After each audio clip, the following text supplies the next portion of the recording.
প্রিয় সপ্তম শ্রেণীর শিক্ষার্থীরা, আশা করি তোমরা ভালো আছো।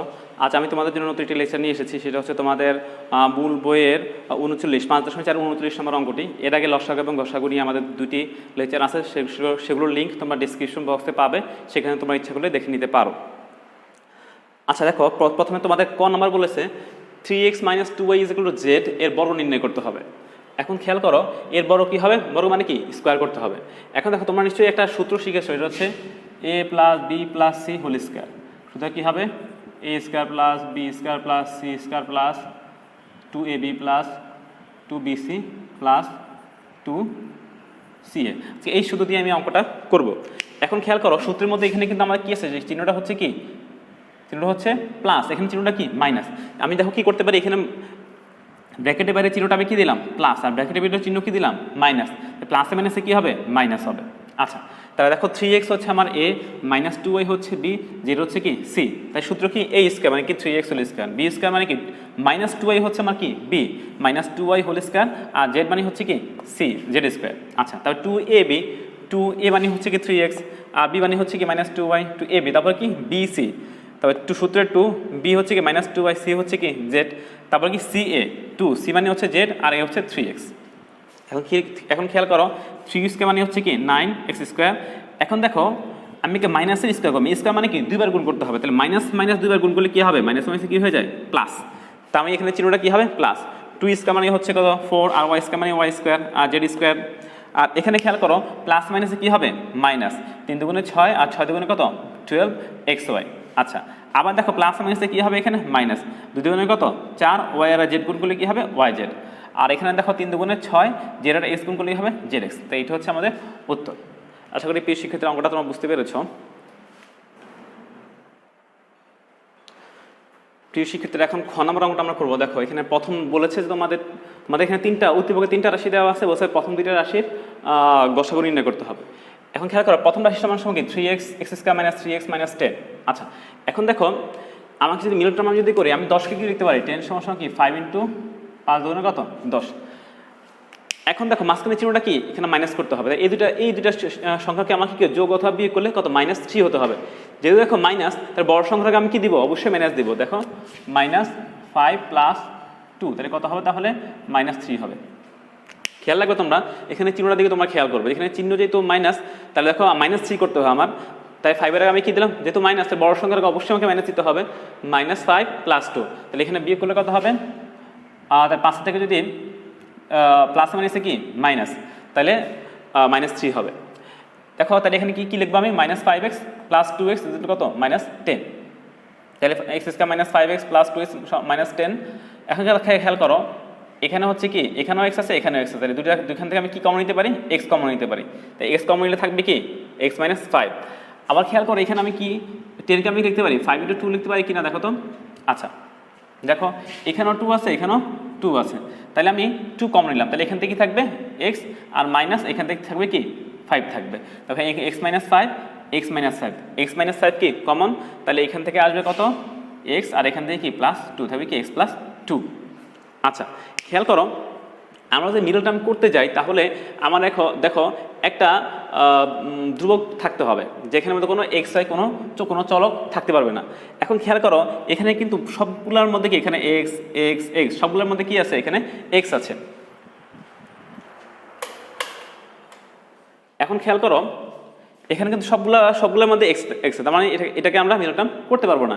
এখন আমি একটা কাজ করতে পারি, যেহেতু সবগুলো পদের মধ্যে x আছে, আমি এখান থেকে x কমন নিতে পারি। দেখো, এখানে x এর পাওয়ার কত? 3, এখানে x এর পাওয়ার কত? 2, এখানে x এর পাওয়ার কত? 1। আমরা x যদি কমন নিতে যাই, তোমার খেয়াল রাখবে, এখান থেকে x যদি কমন নিতে যাই, তাহলে স্বাভাবিকভাবে x এর যে সর্বনিম্ন পাওয়ারটা দেয় সেটাকে আমরা কমন নিতে হবে। এখানে x এর সর্বনিম্ন পাওয়ার কত? 1, সেই x-টাকে আমি কমন নিব। দেখো, এখানে x আছে কয়টা? 3টে। একটা কমন নিলে আর কয়টা থাকবে? 2টা থাকবে। এখানে x কয়টা? 2টা। একটা কমন নিলাম, আরেকটা থাকবে। এখানে x কমন নিলাম, থাকবে কি? 8। এখন দেখো, 8কে আমি কি লিখতে পারি? 4 × 2 লিখতে পারি। 4 দুগুণে কত? 8। এখনকার এখানে মাঝখানে কত করতে? +6x, তাহলে কি 4 + 2, দুইটা চিহ্ন কি প্লাস দিলে কি হবে? +6 হবে আমার। তাই এই জন্য আমি কি দিলাম? এখানে +4x + 2x, এখানে কি +8।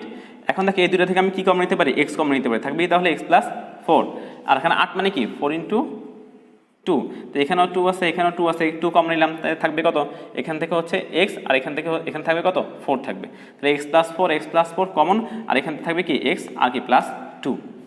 এখন খেয়াল করো গসাগুর ক্ষেত্রে আমাদের কি করতে হয়, সবগুলো রাশি, আমাদের রাশি কয়টা আছে, দুইটা রাশি, সবগুলোতে কি থাকতে হবে, কমন থাকতে হবে। এখন তুমি খেয়াল করো এখানে কি x আছে, এখানে কি x আছে, নাই, আমি কি x নিতে পারবো না। এখন খেয়াল করো এখানে x - 5 আছে, এখানে কি x - 5 আছে, না, আমি x - 5 নিতে পারবো না। এখানে x + 2 আছে, এখানে x + 2 আছে, আমি x + 2 নিতে পারবো। এখানে x + 4 আছে, এখানে কি x + 4 আছে, না, নিতে পারবো না। তাহলে নির্ণয় গসাগু কি হবে, x + 2।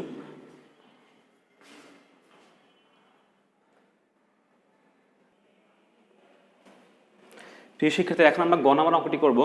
আচ্ছা, গ নাম্বার অঙ্কটি বলছে তোমাদের উদ্দীপকে যে 3টে রাশি দেওয়া আছে, সেই 3টে রাশির লসাগু নির্ণয় করতে হবে।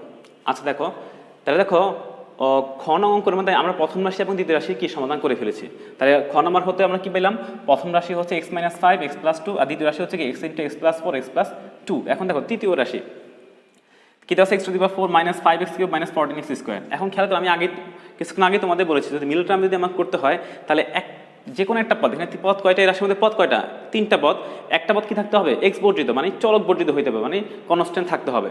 আচ্ছা, এখানে কি সবগুলোর মধ্যে x আছে, তাহলে এটাকে মিডল টার্ম করা যাবে না। এখন খেয়াল করো, আমি x যদি কমন নেই, এখানে পাওয়ার 4 3 2, আমি কি বলেছিলাম একটু আগে যে কমন নেওয়ার সময় আমাদের দেখতে হবে সর্বনিম্ন পাওয়ার কত। এখানে সর্বনিম্ন x এর সর্বনিম্ন পাওয়ার কত, 2, তাহলে x² আমি কমন নিব। x² কমন নিলাম, এখানে x আছে কয়টা, 4টা, 2টা কমন নিলে কয়টা থাকবে, 2টা। এখানে x আছে কয়টা, 3টা, 2টা কমন নিলাম, আর থাকলো কয়টা, একটা, আর x² কমন নিলাম, এখানে থাকবে কত, 40। এখন তুমি খেয়াল করো 14কে আমরা কি লিখতে পারি, 7 × 2 লিখতে পারি, 7 × কত, 14। আমার এখানে কত করতে হবে, -5, তাহলে বড় সংখ্যাটা কি দিতে হবে, অবশ্যই প্লাস দিতে হবে, বড় সংখ্যা কি দিতে হবে, প্লাস দিতে হবে। তাহলে এখানে যোগফল কত থাকবে, -5 থাকবে। আচ্ছা, এখন খেয়াল করো আমি কত দিলাম, তাহলে -5কে আমি কি লিখতে পারি, -7 + 2 - 14।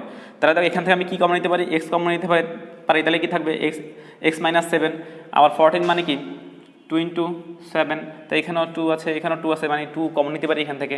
তাহলে এখান থেকে কি আসবে, x, এখান থেকে আসবে কত, 7, x - 7, তাহলে এখান থেকে x - 7 কমন, আর কি থাকবে, x + 2 থাকবে। আচ্ছা, এখন খেয়াল করো আমাকে কি নির্ণয় করতে হবে, লসাগু নির্ণয় করতে হবে। তোমরা জানো লসাগু নির্ণয় করার সময় কমন আনকমন সবগুলা পদ বা রাশি নিতে হবে, এবং কমনের মধ্যে সর্বোচ্চ পাওয়ারটা, সর্বোচ্চ বার যেটা আছে সেটাই নিতে হবে। এখন তুমি খেয়াল করো এখানে x আছে, এখানে x² আছে, তাহলে কি হবে, কোনটা নিতে হবে, যেটার পাওয়ার বেশি সেটা নিতে হবে, x² নিতে হবে আমার এখান থেকে। তারপর তুমি খেয়াল করো এখানে x - 5 আছে, অন্য কোথাও কি x - 5 আছে, না, এটা আনকমন, তাহলে অবশ্যই x - 5 আমি নিব। x + 2 অন্য কোথাও আছে, এখানেও আছে, এখানেও আছে, এখানে কি আছে, এখানেও আছে, 3 জায়গায় কমন, কিন্তু দেখো সবগুলোর পাওয়ার কত, এখানে পাওয়ার 1 1 1, তাহলে কি x + 2 হবে। তারপরে দেখো x + 4 এখানে নাই, আনকমন, সেটা আমাকে নিতে হবে। তারপরে খেয়াল করো x² আমার নেওয়া হয়ে গেছে, তারপরে x + 2 নেওয়া হয়ে গেছে, কি x - 7, এটা আনকমন, এটাও আমাকে নিতে হবে। তো এটাই হচ্ছে আমাদের অ্যান্সার। প্রিয় শিক্ষার্থীরা, আশা করি তোমরা অঙ্কটি বুঝতে পেরেছ। এই অধ্যায়ের উপরে আমার আরও 2টি লেকচার আছে, সেটা তোমার এই 2টা অধ্যায়ের লিঙ্ক তোমার ডেসক্রিপশন বক্সে তোমরা পেয়ে যাবে। সবাই আশা করি তোমরা সবাই ভালো থাকো, সুস্থ থাকো।